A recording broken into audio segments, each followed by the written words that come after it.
Hello दोस्तों, आप लोगों का स्वागत है प्रगति क्लासेस में। आज हम लोग इस वीडियो में क्लास 10th जो सोशल साइंस उसमें जो चैप्टर है सोशल साइंस का चैप्टर यूरोप में राष्ट्रवाद का आज लघु उत्तरीय प्रश्न देखने वाले हैं जो वीवीआई क्वेश्चन होने वाला है। आपके बोर्ड एग्जाम से बहुत ही इंपॉर्टेंट है। तो हम लोग ये सीरीज़ चला रहे हैं बोर्ड एग्ज़ाम से रिलेटेड इंपॉर्टेंट क्वेश्चन आंसर वाली। तो इसका लेक्चर दूसरा है। इससे पहले इस चैप्टर का वीवीआई क्वेश्चन से ऑब्जेक्टिव आ चुका है। ये सब्जेक्टिव ऑब्जेक्टिव एमसीक्यू था जिसमें 40-50 एमसीक्यू थे। तो आइए चलिए बिना शुरू किए हुए चलिए आइए शुरू करते हैं। चैप्टर का पहला क्वेश्चन क्या है? तो इटली जर्मनी के एकीकरण में ऑस्ट्रेलिया की भूमिका क्या थी? उत्तर इसका है इटली तथा जर्मनी के एकीकरण में ऑस्ट्रेलिया सबसे बड़ी बाधा थी। एकीकरण के पीछे मूलतः राष्ट्रवादी भावना थी और राष्ट्रीय का चांसलर जो ऑस्ट्रिया का चांसलर था मेटरनिक घोर प्रतिक्रियावादी था। उसने इटली तथा जर्मनी के एकीकरण हेतु होने वाली सभी आंदोलनों अथवा प्रयासों को दबाया था। मेटरनिक की दमनकारी नीति के प्रतिक्रिया स्वरूप इटली तथा जर्मनी की जनता में राष्ट्रवाद की भावना बढ़ती गई। ऑस्ट्रेलिया में मेटरनिक के पतन के बाद इटली तथा जर्मनी के लोगों ने एकीकरण के मार्ग का सबसे बड़ी जो इटली और एकीकरण के मार्ग की सबसे बड़ी बाधा थी वो समाप्त हो गई। पुनः भारी उत्साह के साथ और इसके बाद देखने के बाद पुनः भारी उसके जब पतन होने के बाद भारी उत्साह के साथ एकीकरण का प्रयास किया गया और अतः सफलता पाई। ये था पहले में। आइए दूसरा क्वेश्चन हमसे क्या कहता है? 1848 ईस्वी के फ्रांसीसी क्रांति के क्या कारण थे? मुख्यतः 3 कारणों का उल्लेख कीजिए। उत्तर इसका फ्रांस में जुलाई 1830 ईस्वी की क्रांति के पश्चात आर्लेयस वंश के लुई फिलिप ने उदारवादियों पत्रकारों तथा पेरिस की जनता के समर्थन से सत्ता प्राप्त की। राजा बनने के बाद लुई फिलिप ने मताधिकारों को मध्यम वर्ग तक तो पहुंचा दिया किंतु साधारणतः जनता को कोई लाभ नहीं मिली। लुई फिलिप समाज के विभिन्न वर्ग समाजवादियों, गणतंत्रवादियों, निरंकुशवादियों आदि सभी को संतुष्ट करने की कोशिश में किसी को भी संतुष्टि नहीं कर सका। यद्यपि लुई फिलिप की नीतियां उदारवाद की ओर अग्रसर थी किंतु वह स्वयं ऐसा नहीं था। उसने समाजवादियों के खिलाफ पूंजीपतियों का पक्ष लिया। गणतंत्रवाद के प्रति उसकी प्रतिक्रियावादी नीति तथा दमनात्मक कार्यों ने 1848 ईस्वी की क्रांति को जन्म दिया। तो यही कारण थे जब उसने पूंजीपतियों का जब पक्ष लिया और जब पूंजीपतियों को पक्ष ले लिया ना तो वहाँ तो इनका एक शासन हो गया, एकमात्र शासन हो गया जहाँ समाजवादियों, गणतंत्रवादियों और निरंकुशवादियों को उनका कोई मूल्य नहीं रह गया, जिसके कारण वहाँ की जनता विद्रोह के उतारू हो गई। आइए अब तीसरा क्वेश्चन देखते हैं। इसमें 4 ही क्वेश्चन है इस टॉपिक में। अभी दूसरा टॉपिक 3 टॉपिक है इस चैप्टर में। तो तीसरा क्या है? यूरोपीय इतिहास में घेटो का क्या महत्व है? घेटो यह शब्द मध्य यूरोपीय देशों में यहूदी बस्ती के लिए प्रयोग किया जाता था। आज की भाषा में ये एक धर्म, प्रजाति या समान पहचान वाले लोगों को दर्शाती है। घेटोकर मिश्रित व्यवस्था के स्थान पर एक सामुदायिक व्यवस्था थी जो सामुदायिक दंगों को देसी रूप देती थी। ठीक है, देसी रूप देते थे। आइए चौथा जानते हैं। चौथा, गैरीवाल्टी के कार्यों की चर्चा करें। जो गैरीवाल्टी था उसकी जो कामों की चर्चा करनी है। तो आइए गैरीवाल्टी के कार्यों की चर्चा करें। उत्तर क्या है? इतिहास गैरीवाल्टो को इटली के एकीकरण के क्रम में दक्षिणी इटली के रियासतों का एकीकरण करने हेतु याद करता है। प्रारंभ में वह मेजनी के विचारों का समर्थन था किंतु बाद में काउर से प्रभावित संवैधानिक राजतंत्र का पक्षधर बन गया।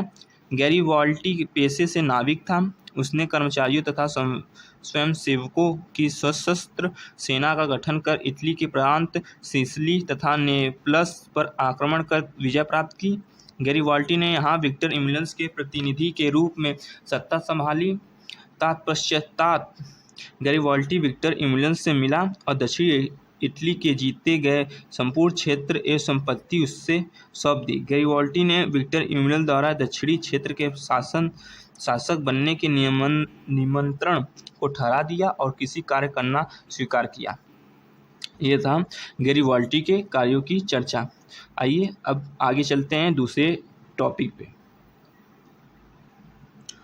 दूसरा टॉपिक है समाजवाद, साम्यवाद और रूस की क्रांति। अब इसके क्वेश्चन आंसर देख लेते हैं। पहला, रूस की क्रांति ने पूरे विश्व को प्रभावित किया। किन्हीं दो उदाहरणों द्वारा स्पष्ट कीजिए।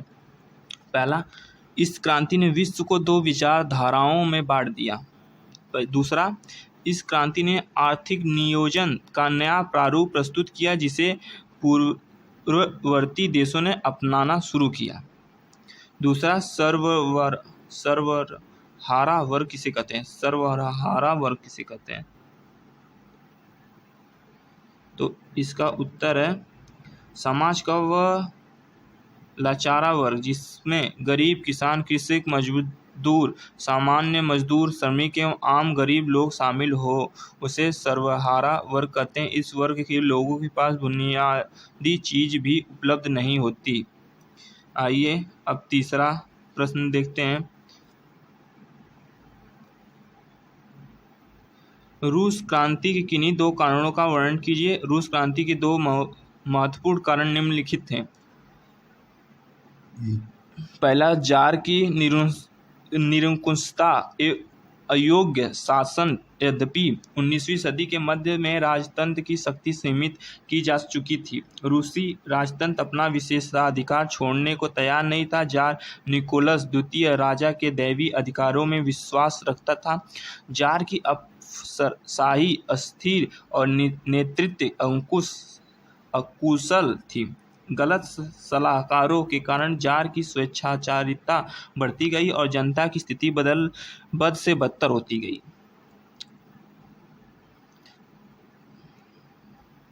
दूसरा, कृषक के रूप में मजदूरों की दयनीय स्थिति। रूस की बहुसंख्यक जनता कृषक थी जो अपने छोटे छोटे खेत पर पुराने ढंग से खेती करती थी। दयनीय आर्थिक स्थितियों में भी वे करों के बोझ से दबे हुए थे। मजदूरों को कम मजदूरी में अधिक काम करना होता था।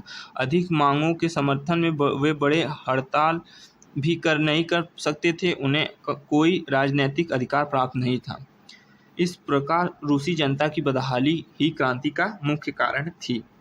आइए लास्ट इस टॉपिक का चौथा देख लेते हैं। चौथा क्या है? अरे यार ज़्यादा चला गया।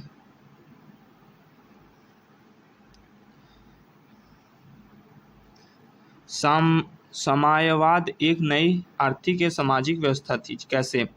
तो उत्तर रूस में बोल्शेविक क्रांति के बाद स्थापित साम्यवाद एक नई आर्थिक या सामाजिक व्यवस्था बनकर उभरी थी। इस व्यवस्था ने आर्थिक और सामाजिक क्षेत्रों में पूंजीपतियों तथा कुलीन वर्ग का प्रभुत्व समाप्त कर दिया। पहले भूमि बड़े भूमिपतियों जमींदारों की निजी संपत्ति हुआ करती थी। ये प्राय विशेषाधिकार प्राप्त कुलीन वर्ग के होते थे। इसी प्रकार उद्योग, फैक्ट्री, कारखाना आदि पूंजीपतियों की निजी संपत्ति थे। भूमि एक उद्योग धंधों के निजी संपत्ति होने से इनकी आर्थिक स्थिति अच्छी, सामाजिक हैसियत ऊंची तथा व्यक्तिगत जीवन विलासपूर्ण था। नई व्यवस्था में कृषि भूमि को राजकीय संपत्ति घोषित कर किसानों में बांट दी गई। किसानों को अतिरिक्त उत्पादन नियत दर पर राज्यों को सौंपनी होती थी। उद्योग धंधों का भी राष्ट्रीयकरण हो गया। उत्पादन तथा उपभोग की सभी व्यवस्था पर तथा विदेशी व्यापार पर राजकीय एकाधिकार हो गया। उद्योग धंधे तथा व्यापार के संचालन हेतु राजकीय तंत्र स्थापित हुए। इसी प्रकार साम्यवाद ने बिल्कुल नई आर्थिक या सामाजिक व्यवस्था स्थापित की। तो इस तरह जो सामाजिक व्यवस्था थी वो बनी। तो यहाँ इस टॉपिक के क्वेश्चन समाप्त होते हैं। अब अगले जो तीसरा टॉपिक है उसमें 4 क्वेश्चन है, वो भी देख लेते हैं। अब आ चुके हैं तीसरा टॉपिक है। इसका तीसरा टॉपिक है इंडो चाइना निवेशवाद और राष्ट्रवाद, हिंद चीन में राष्ट्रवादी आंदोलन। तो चौथा है। तो आइए चलिए शुरू करते हैं। मतलब तीसरा टॉपिक है। इसका पहला क्वेश्चन है रासायनिक हथियारों, नापक एजेंट और रेंज का वर्णन करें। उत्तर अगर अगस्त 1964 ईस्वी में अमेरिका ने उत्तरी वियतनाम पर आक्रमण कर दिया। इस आक्रमण में उसने खतरनाक हथियारों, टैंकों एवं बमवर्ष विमानों के व्यापक प्रयोग के साथ साथ खतरनाक रासायनिक हथियारों का भी प्रयोग किया। रासायनिक हथियारों से केवल तोड़फोड़ नहीं होती वरन इसका पर्यावरण एवं मानव जीवन पर दूरगामी प्रभाव पड़ता है। ऐसे ही कुछ रासायनिक हथियार ने नापाम बम, एजेंट ऑरेंज तथा फास्फोरस बम। ये लगता है मैंने टॉपिक अलग ले लिया क्या? नहीं, सही है, पर ये इतना इम्पोर्टेंट नहीं रहता है बोर्ड एग्जाम से। बस हम लोग पढ़ लीजिए, ये भी लगे हाथ देख लेते हैं, क्या पता आ जाए। नापाम बम में नापाम नामक एक कार्बनिक यौगिक होता है जो अग्नि बमों में, चलिए इसको थोड़ा तेज करके देख लेते हैं क्योंकि ये इम्पॉर्टेंट नहीं है। तो साथ मिलकर एक ऐसा मिश्रण तैयार करता है जो त्वचा से चिपक जाता है और जलता रहता है। इससे विषैली गैस भी निकलती है। एजेंट ऑरेंज एक ऐसी जगह है जिससे पेड़ों की पत्तियां तुरंत झुलस जाती हैं, पेड़ मर जाते हैं। जंगलों को ख़त्म करने में इसका प्रयोग किया जाता है। इसका यह नाम ऑरेंज पट्टी बने ड्रामों में रखे जाने के कारण पड़ा। वियतनाम युद्धों में अमेरिका ने इसका इस्तेमाल जंगलों के साथ साथ खेतों तथा आबादी पर भी जमकर किया। इस क्षेत्र में इसका असर जन्मजात विकलांग तथा कैंसर के रूप में आज भी देखा जा सकता है।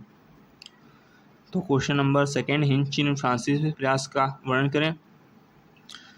जो दूसरा है, हिंद चीन में फ्रांसीसी प्रयास का वर्णन करें। हिंद चीन आने वाले यूरोपियों में पुर्तगाल, डच, स्पेन, अंग्रेजी तथा फ्रांसीसी थे। इनमें से केवल फ्रांस ही एक भूभाग पर राजनीतिक प्रभुत्व कायम करने हेतु सक्रिय रहा। 1747 ईस्वी में फ्रांस ने व्यापार उद्देश्य से अन्नाम के स्थान साथ राजनयिक संबंध बनाया। 1787 ईस्वी में फ्रांसीसी सहायता से कोचीन चीन का राज्य विद्रोह दबाने में सफल रहा। फलतः दोनों में संधि हो गई। 19वीं सदी के प्रारंभ में अन्नाम और कोचीन चीन में फ्रांसीसी पदारियों के विरुद्ध अग्र आंदोलन छिड़ गया। फ्रांस ने सैन्य बल पर 1862 ईस्वी में अन्नाम को संधि के लिए बाध्य किया। 1863 ईस्वी में कंबोडिया भी फ्रांस का संरक्षित राज्य बन गया। 1873 ईस्वी में फ्रांस ने तोकीन के कुछ भागों पर अपनी सत्ता स्थापित कर ली। 1884 ईस्वी में फ्रांस ने अन्नाम को अपना संरक्षित राज्य बना लिया। 1893 ईस्वी में फ्रांस ने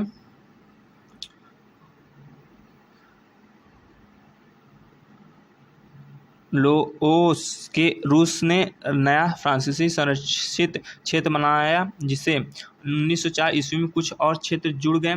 इस प्रकार 20वीं शताब्दी के प्रारंभ होते ही संपूर्ण हिंद चीन फ्रांस की अधीन में आ गया। तो अब तीसरा क्वेश्चन देखते हैं।